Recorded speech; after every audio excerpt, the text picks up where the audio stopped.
지난 시간에는 M2의 증가에 관해서 좀 이야기를 나눠봤는데요. 또 이어지는 내용들도 바로 한번 이야기를 들어볼게요. 네, 지금 시장에서는 비트코인이 언제 회복될 것인가 이 부분들에 가장 많은 관심을 가지고 있습니다. 자, 그런데 여기에 대해서는 여러 가지 모델링들이 좀 있는데 오늘 자료로는 좀 제시를 못 드리는데 온체인을 통해서 뭔가 이 데드크로스가 나타나는 시그널들을 좀 포착을 해가지고 여기에 맞춰서 대략적으로 시장이 언제 회복될 수 있을까 이런 부분들을 포착하는 이 시그널 상으로는 약간 더 시간이 좀 회복 시간이 더딜 수 있다 이런 분석들도 나오고 있는데 기본적으로 시장이 회복될 수 있는 가장 중요한 트리거는 두 가지가 될 겁니다. 첫 번째는 관세에 대한 불확실성을 해소를 하는 겁니다. 그렇기 때문에 트럼프 대통령이 이제 관세에 대해서 본인들의 이제 첫 번째 단추를 꿰고 그 다음에 이제 다른 국가들이 어떤 행보를 보이느냐에 따라서 이 국면들이 빠르게 회복이 될 수 있는가 이것들을 첫 번째 보셔야 되고요. 두 번째로 봐야 되는 측면들이 바로 유동성에 대한 부분입니다. 그래서 유동성이 돌아오고 있는 시그널들을 지난 시간에 글로벌 M2 통화에 의해서 지금 글로벌 M2 머니가 최고점을 뚫고 다시 상승하는 국면들을 보이고 있다고 말씀을 드렸습니다. 자, 그리고 또 하나 이 유동성에서 가장 중요한 것은 지난 시간에도 말씀드렸듯이 스테이블 코인의 시가총액입니다. 계속해서 스테이블 코인 시총이 늘어나고 있는 부분들은 시장에서 유동성이 대기하고 있는 시그널로 보셔도 좋다라고 말씀을 드렸는데 즉 시장에서는 뭔가 들어올 수 있는 이 자본들은 계속해서 쌓이고 있지만 본격적으로 불확실성이 해결되지 못하다 보니까 큰 규모의 주체들이 일단은 조금 더 시장을 관망하자라고 하는 스탠스를 보이고 있는 겁니다. 그런데 고래들의 움직임 한번 살펴보시면은 중요한 구간에서 또 계속해서 매집을 이어가고 있는 것들을 볼 수 있기 때문에 우리는 시장을 조금 더 긍정적으로 바라보면서 대응 전략을 가져가시면 좋을 것 같습니다. 자, 추가적으로 제가 또 말씀드릴 표가 이 달러 인덱스인데요. 지금 채권 금리가 계속해서 내려가고 있다라고 하는 부분들, 트럼프 대통령의 의도가 좀 통하고 있다. 이 부분들로 볼 수 있습니다. 경기 침체에 대한 어떤 위기감들을 시장에서 느끼고 있고 결국은 그 이후에 와야 되는 수순은 이 연준의 금리 인하와 더불어서 유동성에 대한 부분들이 이제 올 타이밍들이 천천히 다가오고 있다라는 겁니다. 그래서 그 부분들이 언제 이루어질지 보셔야 되는데 이 채권 금리와 비슷한 움직임을 보입니다. 달러 인덱스 지수도 지금 계속해서 하락을 하고 있는데 달러 인덱스는 일반적으로 비트코인과 반대 방향으로 움직이게 되죠. 즉 달러 인덱스가 꾸준히 우하향한다는 것은 비트코인이 이제 상승할 수 있는 기반들이 마련되고 있다. 이런 시그널로 볼 수가 있습니다. 자, 그리고 이 비트코인만의 어떤 호재들을 한번 살펴보면은 몇 가지 또 중요한 이슈들을 볼 수가 있는데요. 자, 최근에 이 폴 애킨스가 정식적으로 이제 임명이 됐습니다. 이제 SEC 의장으로 위원장으로 임명이 됐기 때문에 SEC가 최근의 행보들을 보면은 친비트코인, 친암호화폐 행보들을 보이고 있는데 그 흐름들에 더 가속을 하지 않을까 시장에서는 그런 기대감을 가지고 있고요. 아울러서 OCC, 금융감독청, 통화감독청 이 위원장도 같이 임명이 됐기 때문에 전체적으로 미국의 이 금융 관련된 주요 기관들은 다 친암호화폐 성향을 띠게 되었다. 이 부분들이 첫 번째 중요하다고 생각을 하고요. 두 번째는 현물 ETF가 다가오고 있다고 하는 부분들입니다. 이것도 시시각각 다가오고 있는데 최근에는 이 SEC의 TF팀과 블랙락이 만나가지고 지금까지는 현금을 통해서만 계속해서 이 거래 흐름들을 가져갔는데 이 현물 ETF에서 지금 이제 현물 상환 방식에 대한 부분들도 같이 언급이 되고 있습니다. 그만큼 지금 현재 운영 중인 ETF에 대해서도 더 유리한 방향들이 만들어지고 있기 때문에 이런 흐름들이 이 이더리움 ETF까지 이어져 가지고 이더리움 현물 ETF의 옵션이라든지 아니면 스테이킹 같은 그런 조항들이 허용이 됐을 때 또 기관 자본들이 더 많이 나올 수 있습니다. 자, 그럼에도 가장 시장에서 중요하게 봐야 되는 거는 역시 스테이블 코인 법안인데요. 스테이블 코인 법안이 지금 통과를 빨리 시켜야 된다. 트럼프 대통령이 강조를 하고 있는데 본인들도 월드리버티 파이낸셜에서 스테이블 코인 USD1을 갖다가 출시하기로 했습니다. 그만큼 스테이블 코인에 대한 부분들을 이 트럼프 일가가 얼마나 진심으로 생각하는지를 볼 수가 있습니다. 자, 그리고 마지막으로 전략적 비축에 대한 부분들도 지금 금이 계속해서 가격이 상승을 하고 있는데 한번 포트녹스를 열어가지고 금 진짜 제대로 잘 관리되고 있는지 한번 보자 이런 목소리들이 나오고 있는 거죠. 그만큼 금의 가격 상승에 대해서 미국 행정부가 그렇게 달가워하지 않는다라는 겁니다. 왜냐하면은 금이 계속해서 대체 자산으로서 상승을 한다라고 하는 부분들이 미 국채 수요에서는 오히려 더 안 좋은 결정이 될 수 있기 때문에 그렇습니다. 그럼 결국은 미 국채에 대한 어떤 미국의 패권에 대한 부분들을 계속해서 고려했을 때 스테이블 코인을 통해서 미 국채가 부양될 수 있다. 이 관점으로 보면은 비트코인에 상대적으로 더 힘이 실릴 수가 있고 중장기적으로 봤을 때는 더 비트코인에 힘을 실어줄 수 있다라고 생각을 합니다. 그래서 지금 현재 시점에서 이 비트코인과 암호화폐와 관련해서는 호재들이 많이 준비가 되어 있기 때문에 이 위기들을 이제 극복하고 나면은 앞으로 더 좋은 흐름을 가져갈 수 있는 터전을 마련했다. 이렇게 개인적으로는 보고 있습니다. 네, 근데 이제 사실 월드리베티 파이낸스에서 스테이블 코인을 보유한다라는 거에 관해서는 업계에서는 의견이 좋지는 않더라고요. 맞습니다. 생태계를 이제 교란시킬 수 있다, 생태계를 훼손할 수 있다 그런 의견도 있거든요. 작가님은 개인적으로는 어떻게 생각하세요?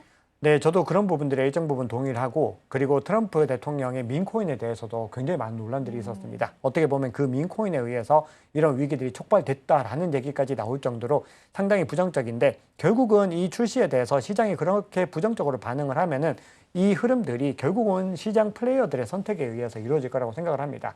결국은 이 모든 작용들이 일단은 이 출시를 하고 이루어지게 되더라도 계속해서 시장의 중요한 주체들은 이 흐름들을 판단한다는 거죠. 그래서 여기에 대해서 우리가 어떤 여러 가지 비판적인 관점을 가져갈 수 있지만 그럼에도 지금의 이 현상들에 대한 부분들을 일단 객관적으로 받아들이고 거기에 대한 시장의 흐름을 관찰하면서 투자의 관점을 가져가시면 된다라고 개인적으로 보고 있습니다. 네, 좋습니다. 그러면은 온체인 지표들 조금 더 살펴볼까요, 작가님? 네, 오늘 온체인 지표는 두 가지 정도만 소개해 드리려고 합니다. 결국은 시장에서 중요한 건 두 가지죠. 매수와 매도입니다. 네. 누가 매수를 하고 누가 매도를 하느냐.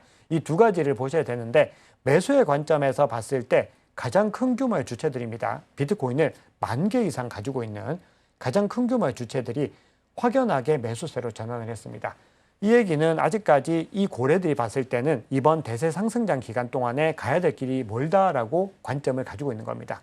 반면에 그 하단으로도 계속해서 이제 매도의 움직임들, 빨간색이 매도고 파란색이 매수인데요. 빨간색으로 이 매도세가 옅어지고 있는 움직임들을 보이고 있는데 가장 작은 주체들은 여전히 강력하게 매도를 하고 있다는 거죠. 이 얘기는 어떤 의미냐? 큰 규모의 주체들과 작은 주체들의 행동 패턴들, 투자 패턴이 달라지고 있다는 겁니다. 그럼 우리는 이 시점에서 이 큰 규모의 고래들의 움직임을 더 집중을 해야 될지 아니면은 단기 보유자 그리고 적은 물량을 보유하고 있는 투자자들에 더 집중을 해야 될까? 이 부분들 고민을 한번 해보면은 선택지는 뭐 크지 않다라고 생각을 합니다. 우리는 더 시장의 핵심적인 주체의 움직임들을 주목을 해야 되고요. 자, 다음 두 번째는 거래소로 유입되는 이 비트코인 물량들은 결국은 매도에 사용되게 된다. 즉, 거래소로 유입이 되면은 조만간에 매도하는 물량으로 보게 되는데 대세 상승장이 지난 전고점을 뚫었던 작년 11월 그 시기를 한번 살펴보면은 굉장히 많은 물량들이 거래소로 유입돼 가지고 매도가 이루어진 걸 볼 수 있는데 지금은 급격하게 떨어지면서 그 물량이 아주 많이 줄어든 걸 볼 수 있습니다. 이 얘기는 현재 매도를 할 만한 주체들은 상당 부분 매도를 했다는 겁니다. 자, 그럼 이 두 가지 흐름들을 통해서 볼 수 있는 거는 두 가지라고 볼 수가 있겠죠. 핵심적인 주체들은 아직까지 대세 상승장이 끝나지 않았다라고 판단을 하면서 물량을 모으고 있다는 것이고요. 두 번째는 이 시장에 대해서 잘 모르고 들어와가지고 손실을 보거나 아니면은 뭔가 시장에서 두려움을 느끼는 투자자들은 상당 부분 매도를 하고 나갔다라는 부분들을 확인할 수 있기 때문에 지금 시점은 단기적으로 어떤 조정 구간들이고 앞으로 가야 될 수 있는 구간들이 많을 가능성이 높다. 우리가 어떤 것들을 뭐 속단할 수는 없지만 이 지표들을 통해서는 그렇게 해석을 하는 것이 합리적이지 않을까 그렇게 생각을 합니다. 확실히 이제 고래 투자자들 같은 경우에는 개인 투자자랑은 좀 다른 관점에서 시장을 바라보는 것 같아요. 네. 근데 앞서서도 이제 작가님 지난 시간에도 말씀을 해주셨는데 지금 이제 우리가 시장을 좀 더 길게 봐야 될 것 같거든요. 네. 그 관점은 어떻게 보세요? 이제는 좀 더 호흡이 길어진 느낌입니다. 호흡이 굉장히 길어졌고 제가 제 채널에서는 한번 말씀드린 적이 있는데 과거 패턴과 너무 많이 달라진 그래서요. 부분입니다. 네. 정말 많이 달라졌고 그 이유가 일단 자본의 순환이 잘 안 되고 있다라고 하는 부분들은 좀 명확하게 나오고 있는 것 같습니다. 우리가 이 시계를 좀 돌려봤을 때 2023년을 한번 살펴보면은 계속해서 뭐 조정 구간들이 언제든지 겪었지만 꾸준히 상승하는 구간들이 나오면서 큰 급등들이 5번, 뭐 4~5번 그 이상 나타나고 있는데 작년 2024년을 한번 보면은 딱 2번에 그쳤거든요. 그 얘기는 뭔가 자본의 순환 자체가 과거처럼 원활하게 이루어지지 않으면서 비트코인 현물 ETF에 묶여있는 자본들 그리고 고래들의 어떤 패턴들 이런 것들이 좀 달라지고 있다는 겁니다. 그러다 보니까 이 자본들이 알트코인으로 속 시원하게 가주지 않으면서 알트코인은 더 많이 침체되는 국면들을 보이고 있는 거죠. 그럼 우리는 여기서 두 가지 패턴을 좀 볼 수 있는데요. 첫 번째는 일단은 과거의 패턴들이 사이클은 진행이 되지만 그럼에도 어떤 디테일들이 달라졌다. 그럼 여기서 우리는 어떻게 대응을 해야 되느냐? 결국은 과거처럼 아무런 알트코인이나 아무렇게나 담아서는 이번 시즌은 좀 생산이 없을 수도 있다. 이 부분들을 염두에 두고 종목 선정과 매매 타이밍을 월등하게 더 신중하게 해야 된다. 이게 첫 번째이고요. 두 번째는 만약에 이런 흐름들이 계속된다라고 했을 때는 과거 같은 사이클이 아예 없어질 수도 있는 거죠. 어떻게 보면은. 근데 그거는 아직까지는 정황상 그런 정황들이 나타나진 않지만 만약에 사이클이 과거처럼 완전히 작동을 하지 않는다. 지금 보면 1, 2, 3차와 대비했을 때 벌써부터 아주 지지부진한 움직임들이 나오고 있는데 이 부분들이 다시 크게 반등해서 사이클의 흐름을 과거처럼 따라가지 않는다라고 했을 때는 과거와는 또 완전히 달라졌다라는 것이기 때문에 그럴 때는 두 가지의 장점이 있습니다. 첫 번째는 꾸준히 두 가지의 장단점입니다. 첫 번째는 패턴을 따라가기가 어렵기 때문에 언제 하락할지 언제 상승할지 알 수가 없다는 건데 두 번째는 그런 사이클을 따라가지 않기 때문에 더 근본적으로 상승을 할 수 있다는 겁니다. 그럼 우리는 과거처럼 또 크립토 윈터 구간이 오니까 큰일 났네 이런 관점들을 더 많이 해소할 수 있다는 거죠. 그래서 이 흐름들이 어떻게 가게 될지는 이번에 한번 반등이 좀 나와 봐야 됩니다. 일단. 그런데 이것들이 만약에 이번 2분기에도 제대로 가지 않는다라고 했을 때는 뭔가 생각을 좀 달리 해야 될 수 있는데 자, 한번 표를 보시면은 우리가 1분기와 2분기의 흐름들에서 일단은 암호화폐 시장은 1분기가 늘 좀 좋았습니다.